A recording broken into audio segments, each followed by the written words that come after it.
everyone, this is Kelly from The Truth in Story. I was running around the house. Trying to find my glasses so that I could disguise my eyes. I look so tired. I actually slept last night. I mean, I didn't go to sleep till late, but I slept in and I slept, I think, a solid 8 hours. I didn't wake up coughing. It was the first night I didn't sleep with a cough drop in the roof of my mouth, because otherwise I had this dry tickle all night and I just would cough every time I would lay back. It was very frustrating and very hard to get a good night's sleep. But I didn't have to sleep with a cough drop, and I did sleep for a good chunk of hours. So I actually feel better. I just look very, very tired. So I'm like, where's my glasses so I can hide my baggy eyes, my puffy baggy eyes? But that's okay. I'm 47 years old. My eyes are not going to be the way they were when I was 20. That's okay. It's very, very snowy day out there today. I just have it cracked a little bit, and so I happen to see that. So I thought I'd give you this random weather update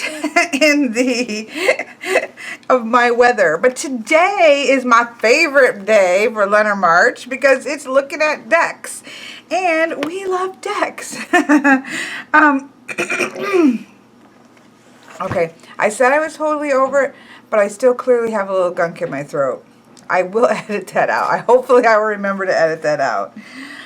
I had fun reading last night because, oh, this is bad because I meant to go get her name. Okay, Judy Kerr, K-E-R-R, has a YouTube channel, and she's doing Lenormarch as well. And on hers about books yesterday, she reminded me of a book that I knew that I wanted to read, because the three books that you kind of hear about with Lenormand when things were first starting to get with having English books is the Caitlin Matthews Complete Lenormand, which I have, which I love, which I personally recommend.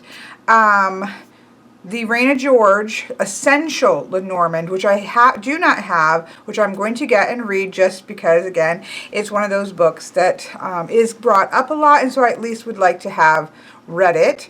And then the other is this one by Andy. I am not going to be able to, she says his name very well. Whoops. Can I get to, I better bookmark that so I can go back to it. Cover. Okay, Lenormand, 36 cards, an introduction to the Petit Lenormand, or Lenormand, if you want to be precise, by Andy Boroveshnegra. I'm sure I'm slaughtering that.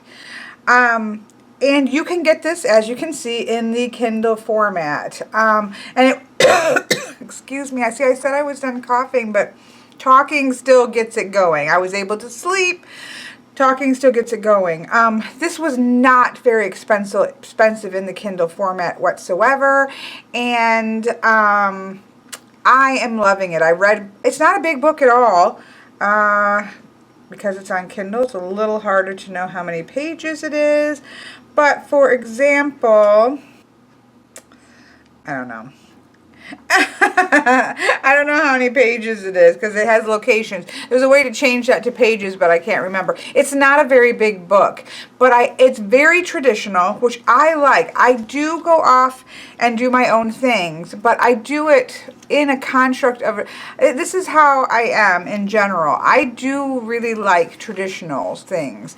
I was just talking with Annika today about, major arcana names and things like that, and in general, and we were just talking about, the traditional names for me are quite, I like that, rooting in the traditional, even though there are cards that, like the Devil, that some ways have some Christian constructs in them or whatever that I have had to work my way around, yes.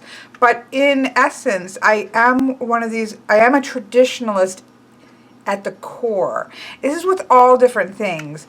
Writing, for example. I believe that somebody should know how to write well within accepted parameters. Now then, if once you have a base of knowing how to write properly, you want to creatively diverge from that, that's great.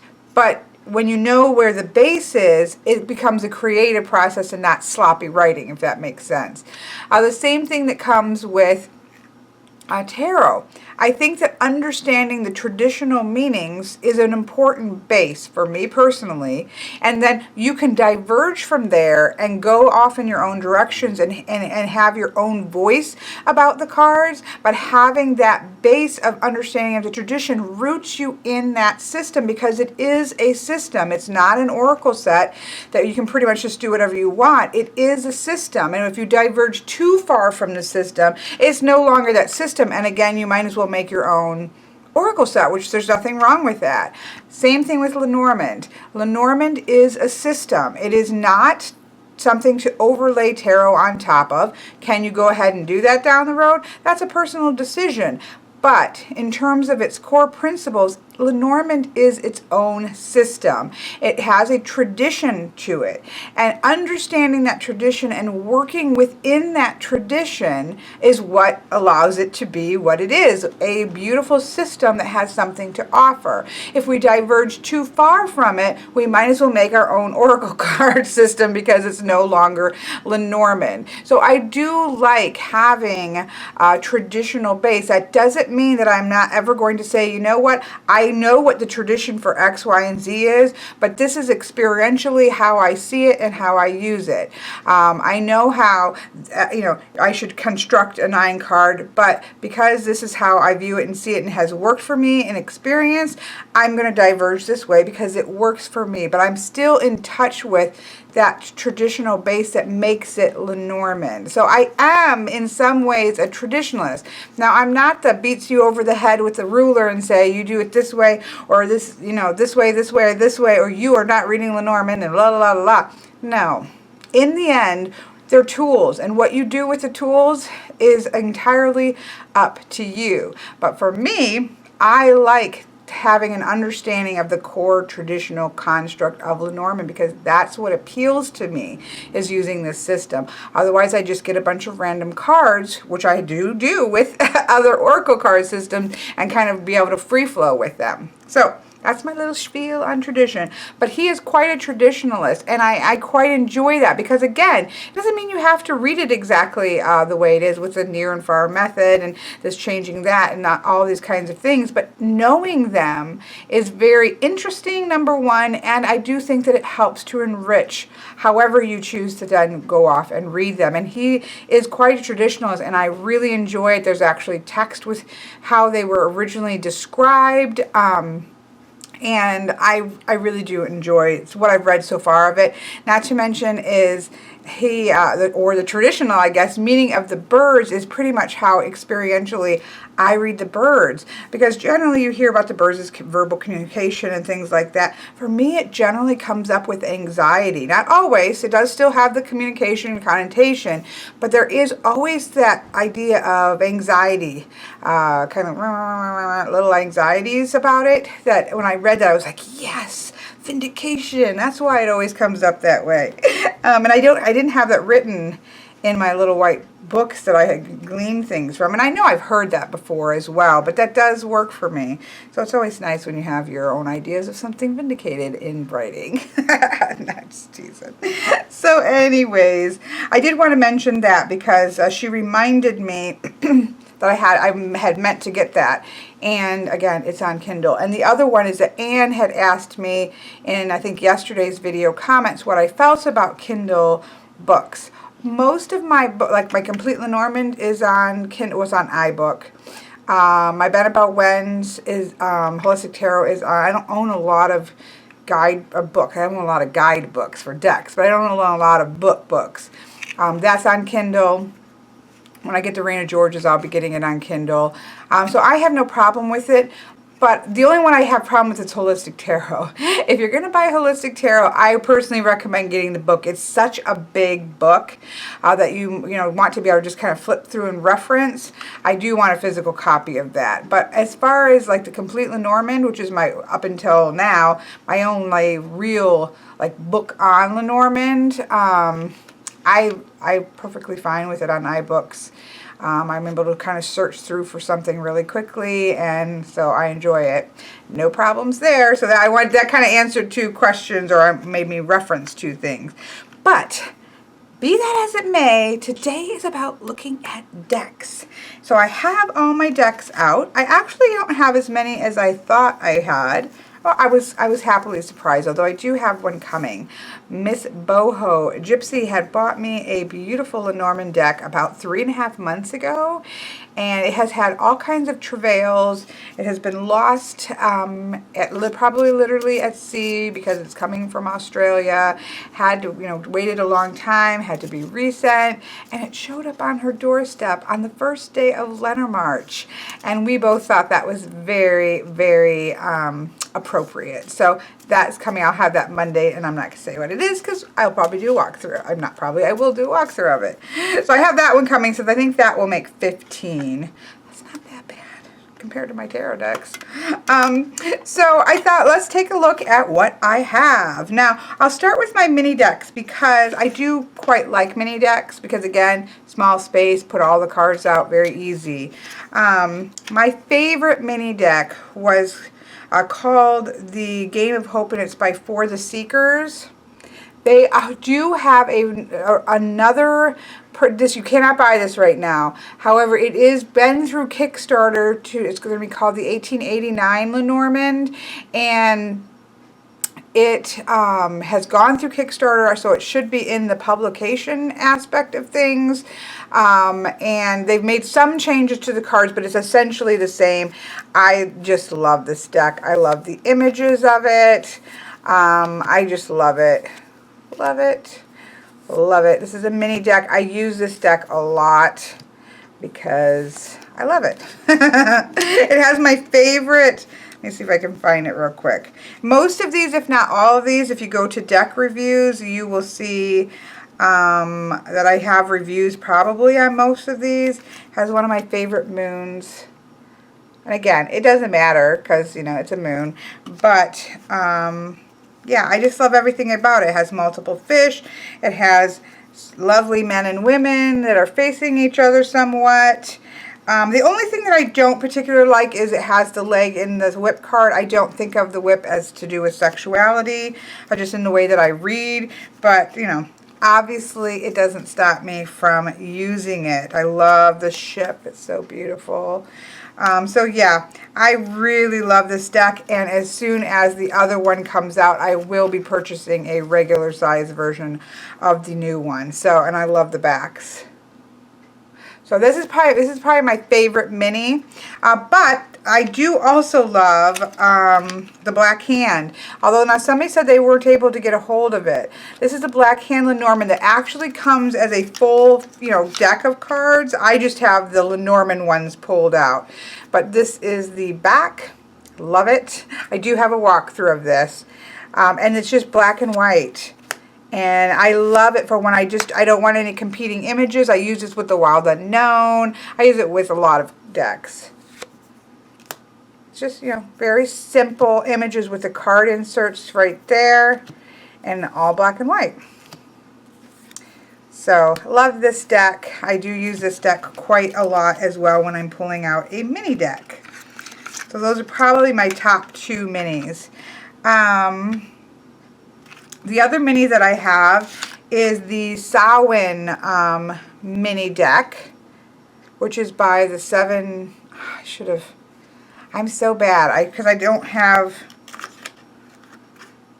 in the 7, it's not in the 7 stars, it's something about 7, I'm so bad. This is a Halloween kind of themed deck. I do like it. I will say that it's a little bit busy. Oops, that's been flipped. It's a little bit, because it's vintage, it's like the vintage Samhain Lenormand, and it's a little bit, because it's vintage-like, it's a little dark. And so if I don't have good lighting going on, I can have a little bit of a hard time kind of really seeing the images, but it is so sweet, and it is wonderful to use at Samhain. So, like this. You can just see it's just without good lighting, I have to look sometimes. I don't have great eyes, so if I don't have my glasses on, it can get a little bit difficult for me to see on some of the cards to make sure what it is. But I do really like the deck, and it's one of those that you can change the backing. This has pumpkins on it because it's a Samhain deck. So I do, you know, that's kind of like a fun, you know, holiday time one to use. So I have that one. The other mini that I have is just, whoa, like I showed before, this is just what I made. This is just a regular mini deck of bicycle playing cards, and all I did was write the name and the number. That's it. I didn't write keywords or anything because I don't need the keywords. But if you were first learning, a good suggestion by the Ragged Poet, Bobby from the Ragged Poet, is to use whiteout tape across, and then you can write your keywords right on the right whiteout tape. So how awesome is that? So I quite like that. You could also even do that with the names if you wanted. So I do like this one as well. I don't really use this for clients, but I do sometimes use it for myself, and I do like it. If I really want to pay attention to the playing cards, I will use that one. So those are my 4 mini decks that I have. I guess if we're going in sizes, by sizing, the next smallest one that I have that I actually quite like, and there's mixed feelings on this one. This is the Enchanted Lenormand, which is a Caitlin Matthews. It comes with a set of a nice little book. I mean, it's a good little book. I love that book, and I highly recommend it. And then it comes with this deck, which has sort of foresty trees, and it's got the 4 playing cards there, and then in the front you have this going on with the forest, and then in the bubble, almost like looking through a crystal ball. It even kind of warps the image like it's being seen through a crystal ball, is the image. Now, some people see this as being too busy. I really don't, because the image is in the ball, and it sticks out to me quite fine. You know, this is a clover, this is a letter. It sticks out, and I like the way that the things kind of interconnect when they're all laid out. And it's a nice size. It's smaller.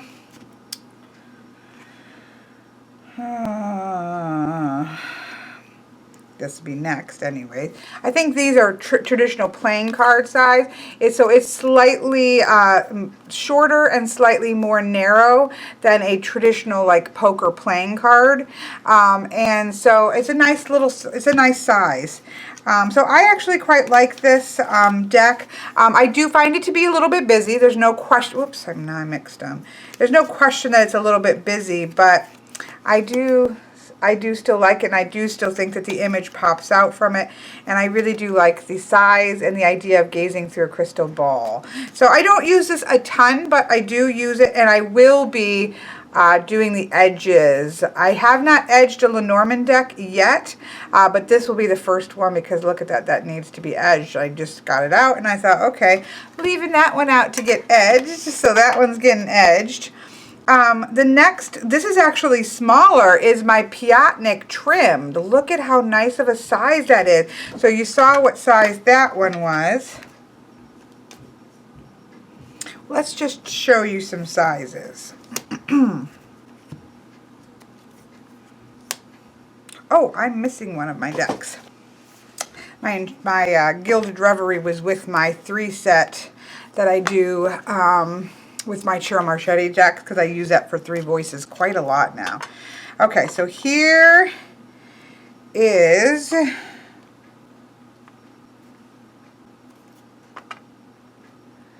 here we go. There is a size thing. This is the Gilded Reverie, by far my largest one. There are larger ones. Marcus Kotz has a fairy one that is oracle size, as well as the Pagan Lenormand is oracle size. I don't know what you're supposed to do with those, to be honest. I'm sorry. This already is large. I use it for 9 cards. I don't generally use it for grand tableaus, although it does fit on a cloth that Quilfin made me wonderfully, but in terms of getting it into the video camera, if I'm doing it for clients, I tend to use it for 9 cards. But so that's the largest one. This is a regular playing card size, quite traditional with Lenormand. This is the Enchanted Lenormand, so it's a little bit smaller. It's a nice little size. This little loveliness is the Piatnik deck trimmed down, which makes a beautiful, and it's not an expensive deck. You know, we're talking about, I'm sliding it around, getting it out of whack. You know, that's like a $10, $11 deck, and then you can trim that down and have a really nice size, and then this would be a mini size. Size is important. I know that people say it's not important, but it's important with Lenormand. It's important because you are traditionally, even if you're just going to look at a 9 card, you can throw a grand tableau and find where your thing is because it's about proximity and still just focus on a 9 card in that grand tableau. So being able to lay out all the cards is important. Let's not fool ourselves. It is. And so keep that in mind when you're looking at particular decks and how you're going to use it. Having one of each different size is nice. Is a nice thing to have. I'm not going to lie. So there we have it. So okay. Oh, I'm going to lose track of where we are. Okay, so we looked at those 4. So we looked at the Enchanted Lenormand. I love it. We looked. Here's my Piatnik. This is my favorite deck, just nostalgic-wise. It's my favorite classic deck because this is what I learned on. I love the images done like this where there are no borders and they are now just lovely borderless images, and I love the size. So I highly recommend getting a Piatnik deck that is this box and trimming it down. So I do recommend that. So there's that one. We have to talk about, now you can't get this one, I'm so sad to say, but this is my Isabel's Lenormand that was made for me. And one thing I love is, look at this. This was the blanket that is Isabel's baby blanket. Oh, I don't even know if I've washed it because it smells like her. But this is her baby blanket that she's had since she was 7 weeks old. Not 6, 7 weeks old. And look, it matches Isabel's Lenormand. And I know I show this every time, but it doesn't matter because it's my Isabel's Lenormand. And she made me cry. When I saw this card, I completely cried because it's Miss Isabel that she drew for me, and she drew every single image in this deck. Look at the cross. She made a nice Celtic cross for me. The book, I'm just kind of pulling through these so you can see them, but I adore this, and this is, if you have any skill at drawing, this is certainly something you can do. This is something I can't do. She had made one for herself. And then I lamented my ability to draw, and this came in for me for Christmas, and it sits on my reading table, and I adore it, and I use it. It's not a collectible off on the shelf. I use this deck, and I love it. And it has this labradorite heart that sits on it. So that's that one. Okay, let's see what else we have. I'll do the ones that are out because they were laying on my cubicle. This is, I want to say the Dondorf, but it's the Lo Scarabeo. It came with the Easy Lenormand set. It also comes with various other sets. It's not a hard deck. I love the backing on this. I think it's absolutely gorgeous. And I have trimmed this as well. And I will be, although the sides already kind of look vintagey, I will probably be doing like antique linen on the sides just to kind of pull it all together. But I do quite like this. It's still a little bit larger. It's just a hair taller than a poker card, and it is narrower. So it's still a nice size. The Piatnik to me is just like perfect in terms of both my reading table and the amount of space that I have when I flip the camcorder down, because those are the two, kind of important things for when I stuck them upside down. So I do really like this deck. I do like the playing card inserts being fully drawn like that. I think the fox is weird looking, but that's just the art. But I do really like this deck a lot. And so I have that one. Those are my 2 trimmed. I've only trimmed 2 Lenormand decks. Okay, so what's next? What's next? I have seen this one. People have this one out and about. This is the Under the Roses Lenormand. And this is nice because it has the titles. Although, I've said this before, and I truthfully am not trying to be rude to people that are saying, oh, it doesn't have the titles on it. Because I think people say that with that easy Lenormand deck. If it's a decent Lenormand deck, it really shouldn't matter. It's a man. You know, if it's a good deck, it's a ship. You don't really even have to memorize anything, like it's a key. Now this one I don't like because it's a snake, but what's smack in the middle of it? A woman, and a gypsy woman. It was like, what, are you trying to say gypsy women are deceitful? Like, I don't particularly like this card. And it's one of the reasons I don't always really use this deck a lot. I love the moon on it. It's stunning images. I love the heart as a locket. This one has changed titles. That's another reason why I don't necessarily recommend this as a beginner's deck. Because yes, it has the names on it, but it has changed names. I love the stars. Again, it doesn't take long. Or even like this. It's the ring, but we have a flower, we have a hand, we have a woman, and then we have a little tiny ring there. Again, not, you know, you can get around those things because it says the ring right at the bottom of it. So that makes it a lot easier. But I am one of those proponents of, you know, it should be immediately accessible to your brain, because remember, when you're looking at buying a deck, that you're not going to be looking at these cards one by one or even just 3 by 3. You're going to be looking at all of them out. And if I'm sitting there doing a reading for a client, I don't want to be looking for the name. I don't want to be looking at the card and saying, is that a flower or is that a ring that I'm supposed to be looking at? Even though you quickly get comfortable with a deck, I want to be reading. It's a very quick way of reading, and I don't want to get hung up on cards. Same thing with this. I do like this card, but I just want to see a scythe or even a sickle, but I just want that to be more prominent. That's just personal preference for me. Stork, same thing. I do like storks to be flying. It's a movement card, people. But love the cards, or the clouds. I don't, again, like the whip. It's very sexualized, and it has and again, I don't have any issue with sexualized cards. For me personally, the whip is not about sexuality, so this almost locks it. If you have variations on how you see a card, this kind of locks it in, and so does this kind of lock it in into the meaning by the very card itself. And then what I'm having to do is saying, oh, we got the snake card. Ignore that picture because I don't see it that way. I don't want to have to do that, you know, when I'm doing a client reading. So those kinds of changes like that, I think, are something that have to be paid attention to. Same thing with the rider. I do like a rider in motion. Like, he doesn't look like he's going anywhere very fast. And the rider is about fast movement. It's just quick stuff, quick messages, quick things are coming. Love the sun. But the artwork is gorgeous. So, and the backs are, you know, just stunning.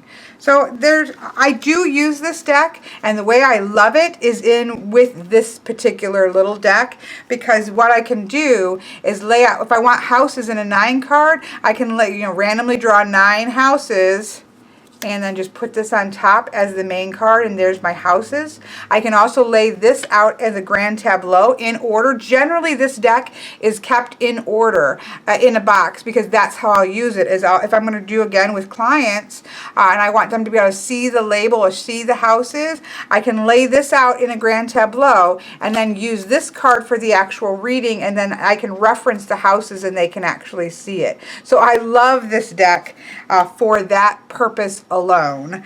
And so generally this stays in its box, and it has in order of the grand tableau, your 1 through 36. So it's things to think about when you're getting a deck. Is to, you know, just those are things to think about. It's not that I don't recommend this deck at all.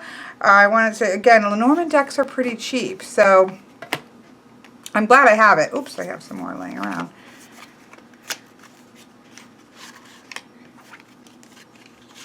And the artwork is gorgeous on it. Okay, so let's see, that's that and that's that. This is another one that I probably don't recommend for beginners because there's lots of ladies in this.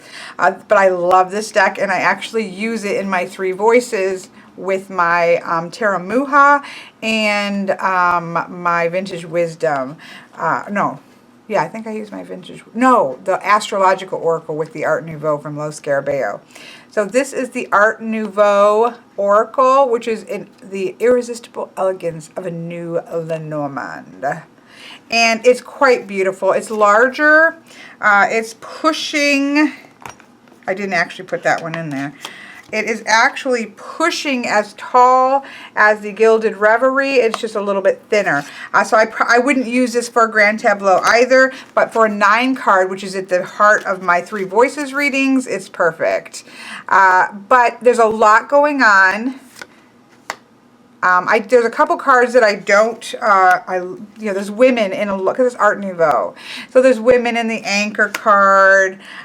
We have the letter. We have got a woman in it. The ones that they do just singly, I wish they would have done them all like this, like the ship, the cross. There's a woman in it, but it doesn't take, again, I'm pretty comfortable with Lenormand, so I'm generally doing it with a 9 card. In a Grand Tableau, I wouldn't want to have to sit there and figure, look at the man. I don't want to have to sit there and figure it out. I love the fish. But because, and the bear, see, when they've done them singly, I think they've done them very well.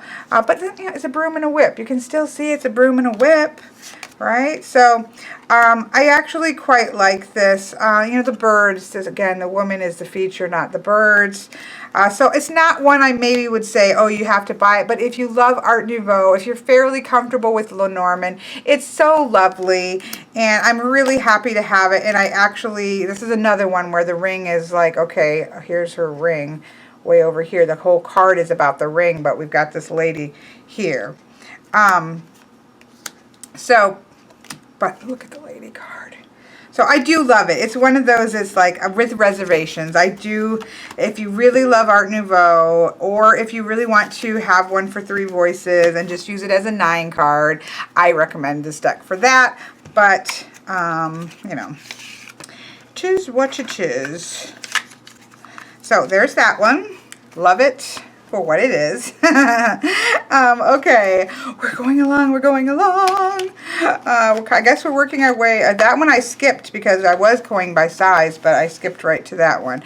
Here's another one that people, you know, kind of question. This is the Mystical Lenormand. There is a famous YouTube video in which somebody is throwing it out the window, which I think is hilarious. But I actually like this deck.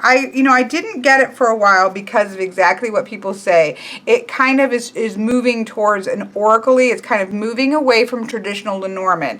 I agree with that. Here's the backs, which I think are gorgeous. This is, the artwork is by Urban Trausch, and I have the Mystical Kipper as well. I think his artwork is gorgeous. I actually love the use of like archways and windows in here, and it looks stunning out as a Grand Tableau. I mean, it really does. You know, you have the book here, but there are astrological signs and things like that. You don't need to use those. It's still a house, right? It's still a garden. It's still mice. Sorry, I can't read it from there. It's still the paths. It's still the stars. It's still an upside down stork. It's still one of my favorite ships. Look at that ship. Look at it. still a key. It's still upside down clouds with the dragons blowing the dark clouds out. So I love it. I really do. It's beautiful, like I said, laid out in a grand tableau. It's quite lovely.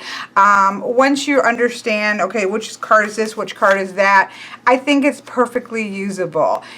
Just for if you're trying to shift from tarot to Lenormand and trying not to get caught up into the details of the cards, then maybe this isn't for you. But as long as you just keep telling yourself, it's a ship, it's a cloud, it's a this, don't go into that, you know, you're going to be fine. And it's quite lovely. I don't use it a ton, but I do like it. I do like the way it looks. So I'm happy to have it. There's that. The other one that you will hear the same things on is the Celtic Lenormand, because the Celtic Lenormand actually does have some intentions to read outside of traditional Lenormand, to shift towards a more oracle nature of Lenormand, a more spiritual aspect of Lenormand. And trust me, Lenormand traditionally is not incapable of being deep and spiritual and profound. It is. I have many readings and client readings under my belt that say that that is the case. So Lenormand is not relegated to the mundane. And I think maybe that it was from this book by Andy whosoever.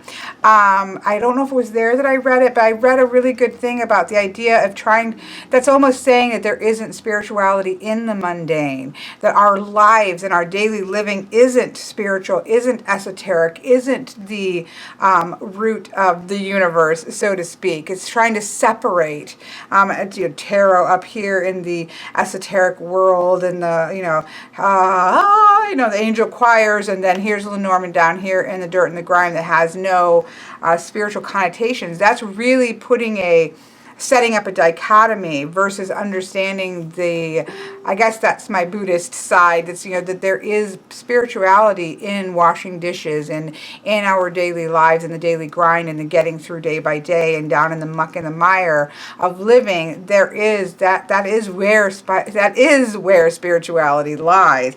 And so I think that that's quite in my opinion, a dangerous separation. But there are actually extra cards in here that lead towards more of a pagan understanding. There is idea of spell work in the guidebook, spiritual use, connecting with deities. This does have the intention of being kind of moving in a oracle direction with Lenormand. And so for some people, that's problematic. But you don't have to use it that way. Number one, it's a perfectly great way to use it if you want to go that way. All I do is I have my 36 cards, and I use it as a Lenormand deck. It is an anchor. It is a beautiful moon.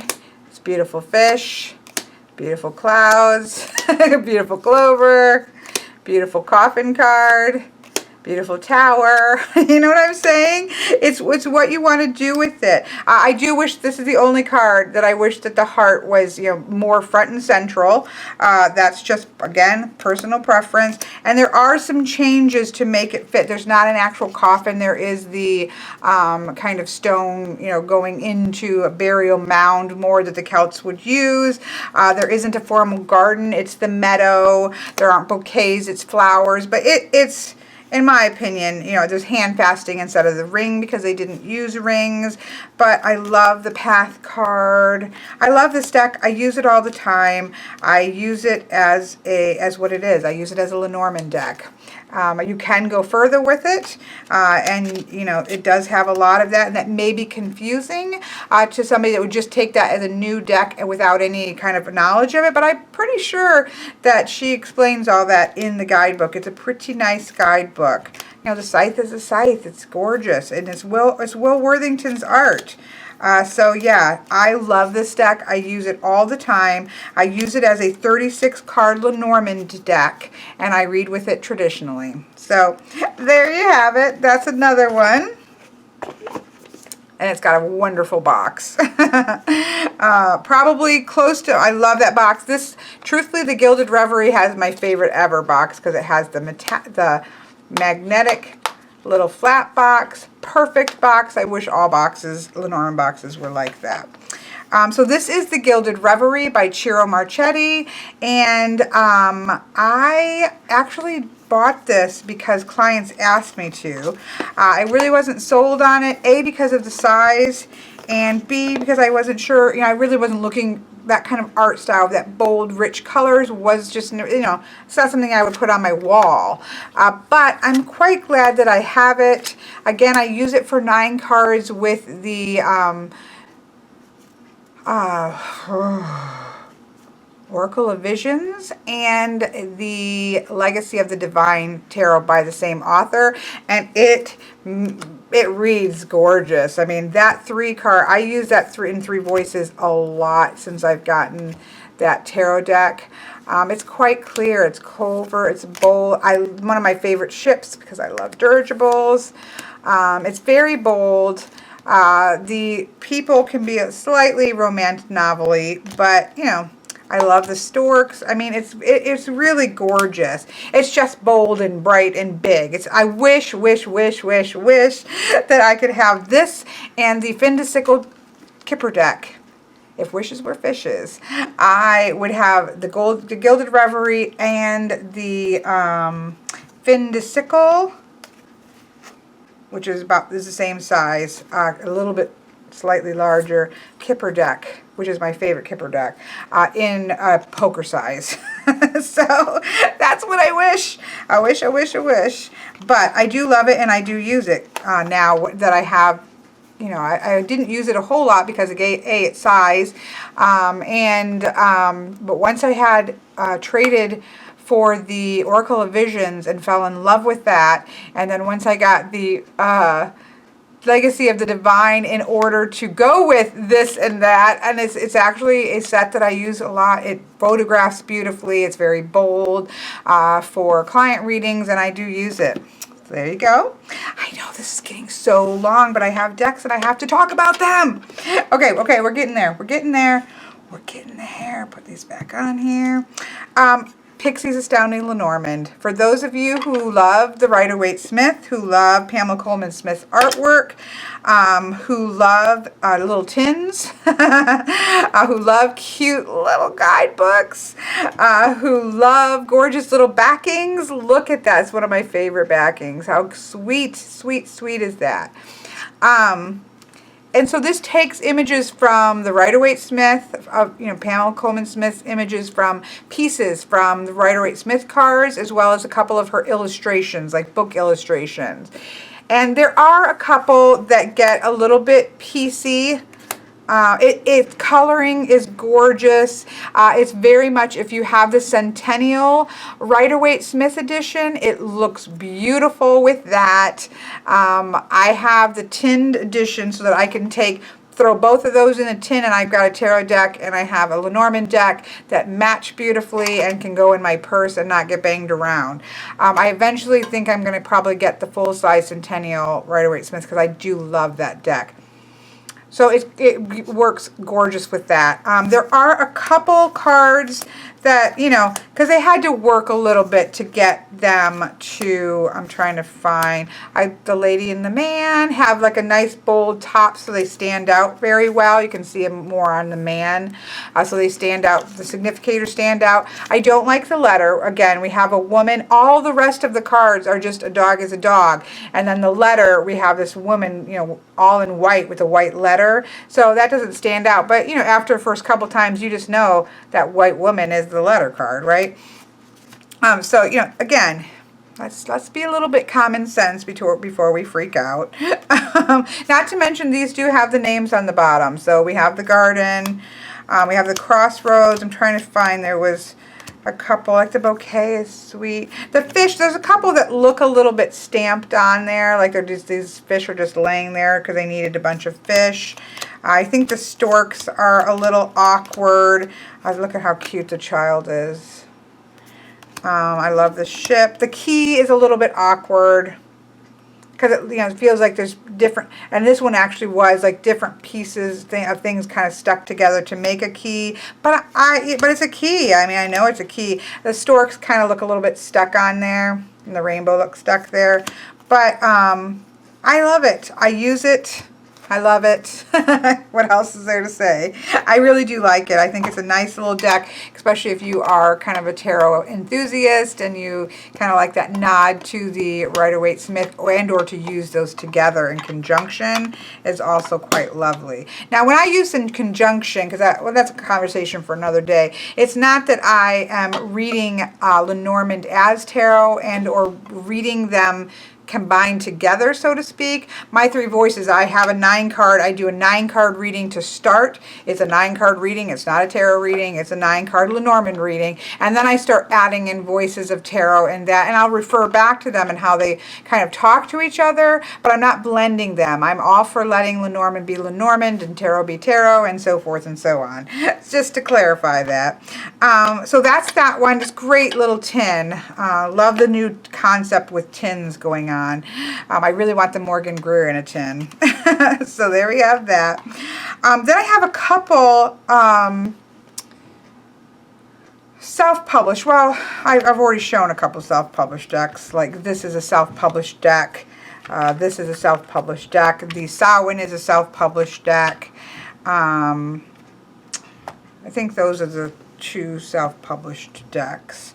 Like you can't get them on Amazon kind of thing. The next one that I have, a Boho Gypsy had sent to me, and I hadn't done a walkthrough of it yet. I think it was one that she just didn't get on with. And I haven't done a walkthrough because I had to wait for, it was missing the sun card. And so the lovely lady, Asara, it says on here, Asara 2014, sent me a replacement for it, which was so sweet. So I haven't done a walkthrough of this one yet. So this is the vintage stamp Lenormand, and it does have an extra card with a teacup on it. So this is more in the lines of this, where you've got kind of this vintagey look to it. The backs, I wish, because these are, you know, very vintage looking, and then we have kind of bright white backs. I don't quite like that. I couldn't really vintage the side because the back's bright white. So that to me is kind of strange choice. Again, I'll be doing a walkthrough of these. I just haven't done it yet. So there's like the horsewoman, the clover, the tree, and so forth and so on. But you do have images like this that are beautiful old stamps, and then you do have like the cloud where it's just, you know, looks like somebody drew clouds.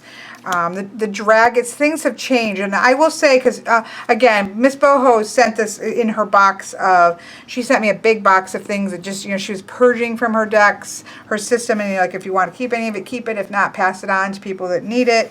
And so this one I'm not entirely sold on, but I will do a walkthrough of it. Like again, we have the dragon here. Let me try to find one. Like, I didn't particularly like the axe instead of the scythe with the blood. It's not entirely how I read the scythe. You know, fan. It's not a fan. It's a whip and a broom. I don't see how you'd read that really with disagreements. Then there's other ones like that. Some of the artwork just kind of, you have this beautiful vintage, and then some of the artwork is just, instead of the bear, we have the crown. Like, I don't like the changes. Stars, I love the owls. So I really like some of it. I don't like the cheesy little dog there. Then you have this beautiful Eiffel Tower one. So for me, there's just the mountain. Like, this is not the mountain. This is not a long-term obstacle, but that you can still get around. This is going to trip you up and might hurt for a second, but this isn't an obstacle. In terms of the mountain, for me, that doesn't really work for me. So there's a couple like that I don't like the changes that were made. These lilies look really sad, like they're dying or something. Those might be lily of the valley, and they're supposed to. I do like the sun and the moon.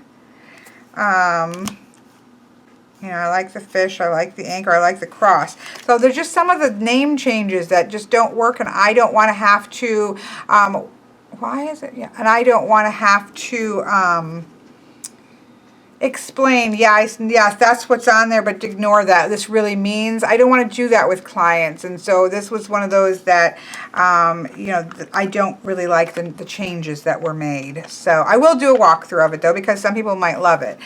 So it's just personal preference. The other one that is kind of self-published, and not one that I recommend for beginners, because there are some, you know, things like that. It does have a little bit more of, can go into more of an oracle-y vibe if you want it to. I can read with this perfectly fine as a Lenormand deck. We've got a coffin, we have the Cavalier, we have the Sun. I went through this, this one I have a little bit of problems with because it kind of, you have to read it as negative because you have the snake oil concept so bold. This is a pet peeve of mine. Again, I can read with it, but the tower in Lenormand is not the tarot tower. So I don't like to see lightning bolts on the tower cards in Lenormand. It's not the same card. They don't mean the same thing. And so that's a pet peeve of mine. But I can read with it, and I actually quite like this deck. I just wouldn't recommend it necessarily for people. I love the keys. But I did a whole walkthrough of this. And so I really like it. She sent this to me, and again, the scythe,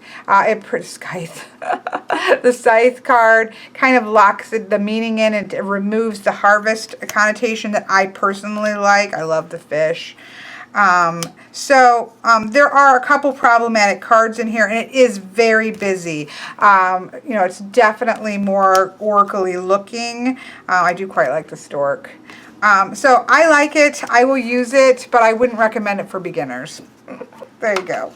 It's not perfect. It's not perfect, but I do enjoy it, and I'm really happy she sent it to me. So that's all of my Lenormand decks. Out and about and, you know, having fun. And so I'm going to stop this right now because I know that this has got to be long. I paused it. So when I go about pausing and unpausing, I lose, you know, I can no longer then see my tracker to be able to know exactly how long it's been. So I don't know exactly how long it's been, but I know it's been long. So I'm going to wrap this up. I'm putting these all out so I can take a picture of them. As for Instagram, because of course, we must have an Instagram picture. So I don't know what that was. Just ignore me. So thank you for watching. I'm really excited. Let's just say this. I'm excited to see other people's deck things, but I'm also not, because I know that I'm going to end up being obviously pulled in to other decks or wanting other decks. But thankfully, other than self-published Lenormand decks, a lot of them are not too horribly priced, except for those gorgeous self-published decks, which are the ones that would kind of say, you must buy me. So, okay, I'm going to go. Thank you for watching. I'm so excited. Tomorrow, what are we going to do tomorrow?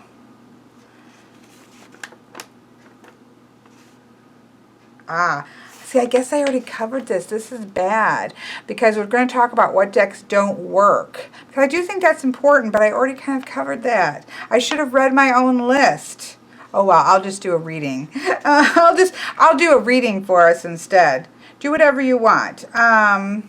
What decks are on your wish list? That's a fun one. I have to compile that. That's the day after that.